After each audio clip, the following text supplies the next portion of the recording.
Well, Grand Rising, and welcome to Ilanda Mona's Motivational Moment. Before I start, I have to do my salutations. Abarakani, Assalamu alaikum, Ikaro. And now that I've done with my salutations, let's get into the meat of the message for today. Now, we're continuing our series of taking responsibility for our own actions. A lot of times when we do things, we try to blame it on others to make ourselves feel better. But when nationality or when actuality sets in, you are the basis, you are the root of all your issues. And you are responsible for either helping, hurting, or dissolving them. Now, taking responsibility isn't easy for everyone. People who seem to have it all put together are able to work and accept difficult truths about life. If you want to join their ranks, here are some of the hard pills you'll have to swallow to start personal responsibility like a pro. Number one, life isn't fair and the universe does not owe you anything. No one owes you anything. Everything that you get, you're going to have to work for. You're going to have to press. You're going to have to move mountains. And a lot of times we don't understand or we don't realize or appreciate what we have because we have not had to go through the process of getting it. If you get it too easy, then losing it doesn't make any difference. But when you have to work for it, when you have to push for it, when you have to strive for it, when you're having to build for it, then you understand the positive reinforcement. You will understand that it took a lot for me to get here, and I'm just not going to throw it away. At some point in your life, you're going to come up against some extreme unfairness. You want to get into college. You won't get into a college you want to. You lose a loved one too soon. You're getting ghosted by someone that you were kind to, or betrayed by someone you trusted. It happens to everyone at different times and at various degrees. In fact, even in justice, it is easy to let resentment consume you. You may have thoughts like, why do bad things happen to me? Why can't I have a break? But this kind of negative dwelling does not get you anywhere. Blaming the universe is not helpful. And the universe simply doesn't care. Comparing yourself to others only bleeds resentment and puts distance between you and the people you in your orbit. Once you accept that unfair things happen, and whether you want them to or not, it becomes much easier to take the bad things in life in stride. Sure, you still make you depressed and frustrated, but once you stop blaming others for your mistakes, life will be easier. Number two, you may be the root cause of your biggest problem.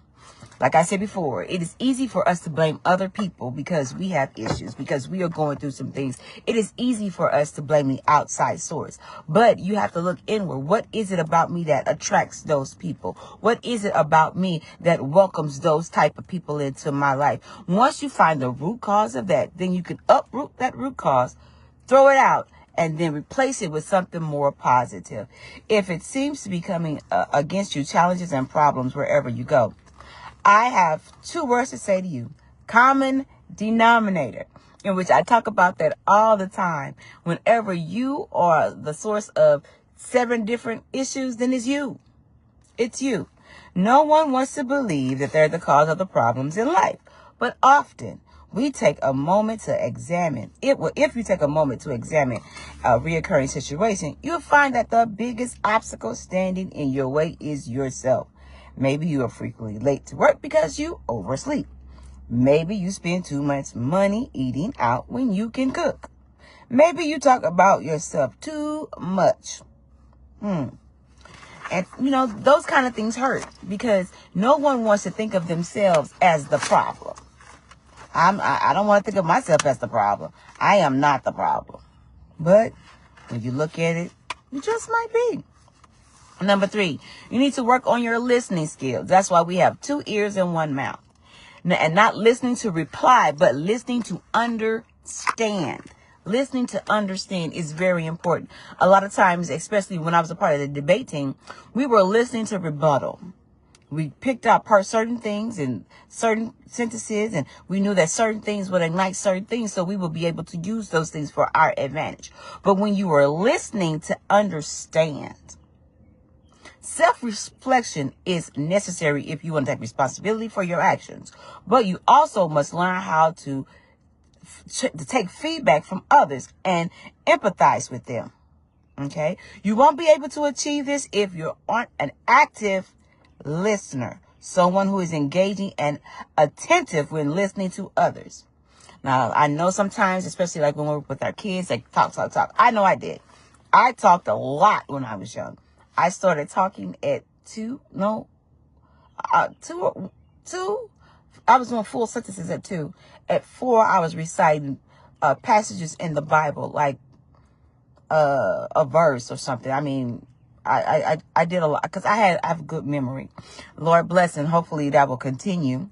But I was able to recite a lot of things. I was a part of a lot of plays and a part of a lot of things that dealt with remembering. Once I got into elementary school, I went to competitions. I was very, very good at it.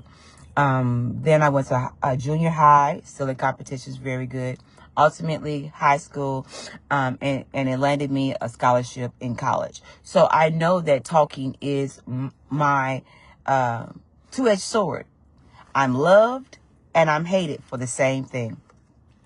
Number 4, no one is coming to your rescue. You have to take actions. When you were young, it is easy to feel like everything will be taken care of by the adults, your parents, relatives, teachers, even kind strangers. But many living in a comfort zone of home is a harsh awakening. Suddenly, there is no one there to help if you run out of money, get into trouble, face tough moral decisions. This can lead you to be paralyzed. Okay, you can sit with your problems, waiting for a miracle person to come along and solve them for you. But here is the truth. No one is coming. It is up to you to take responsibility for your actions. Otherwise, you'll stay in the same place forever. Remember that sometimes taking action means reaching out to family members, friends, and professionals for help. It can also look like doing your research on solutions, or confronting someone, or being honest about yourself.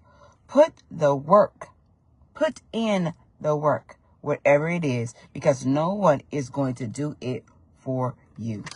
Now, with that, I am going to end it right there. On Monday, we will come back with your choice, create ripples. What you do has a cause and an effect. What you do has a cause and effect. It is up to you what you do, when you do, and how you do it.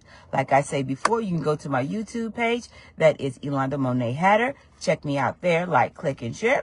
And as I end all of my talks, I love you, but God loves you more. And always remember, I'll see you at the top, because the bottom is way too crowded. Peace.